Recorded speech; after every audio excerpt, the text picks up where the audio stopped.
Critical Role Recap Season 2, Episode 34. So this week we picked up where we left off last week, which was them having just entered a tavern in the city of Nicodranus. They spent a while talking to some of the clientele at this tavern and tried to gather some information on the multitude of targets that they have now acquired, trying to learn more information about Marius Lapoil in regards to the Cloven Gem that Ford consumed, trying to find out information on some of the other names that were mentioned in that note, and also now trying to learn the whereabouts or how to get into the sluice weave, which is where Algar, the person that has been bothering the Ruby of the Sea, Jester's mother, works. While they're in the tavern conversing with some of the people, Yasha walks in. And so there's a little bit of a reunion. Yasha says she didn't get the messages, but oh wait, no, maybe she did, but she didn't really realize what was going on. She thought maybe it was her mind playing tricks on her kind of thing. So maybe now in the future when she gets messages from Jester, she'll understand what they are. Yasha says that she is doing some sort of mission for the Thunder God dude, basically, and is very vague about it and says that she herself doesn't fully understand what she's trying to do.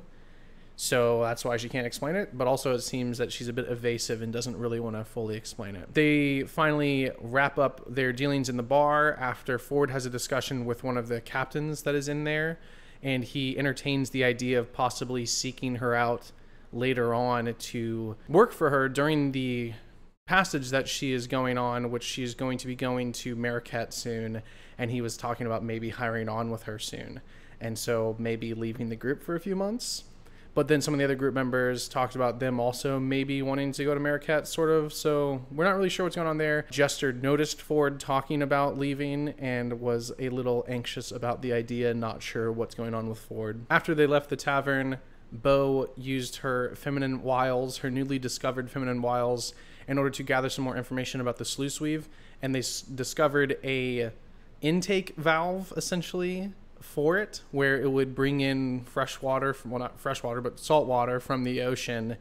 And so they ended up taking a little rowboat and going down there and tearing the grates off and accessing through this tunnel that was designed just to bring water in.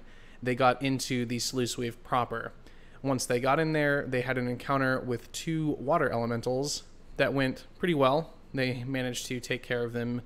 And then they continued on their way through, and that is where they finally ran into Algar himself, along with a couple of dwarven bodyguards and some sort of half-human, or, well, half, I don't know, some sort of kind of demigod almost, it seems like, an elemental creature whose upper half is humanoid, but lower half is just pure water, who was quite strong. And it seemed like this creature was being controlled by Algar by some sort of bracelet or cuff that he had on around him. So they began fighting and ended up getting pretty roughed up. Multiple people went down multiple times.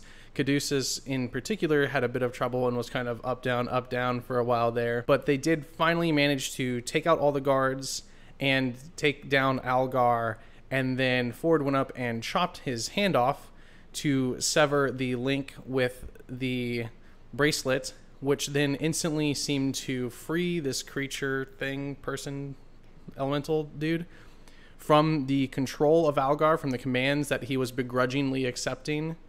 And then the creature immediately turned and started to make his way towards Algar, or possibly towards the bracelet and Ford.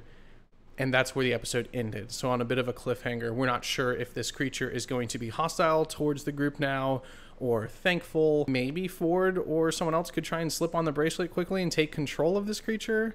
I feel like probably from a storytelling perspective, so that the group doesn't get crazy strong by adding this absurd water elemental to their group, that maybe the magic will have been completely severed, or you might have to spend like a day attuning to it or something to prevent someone from just instantly putting it on and taking on this very powerful pet, which would be a huge boon, a huge companion to have in their team.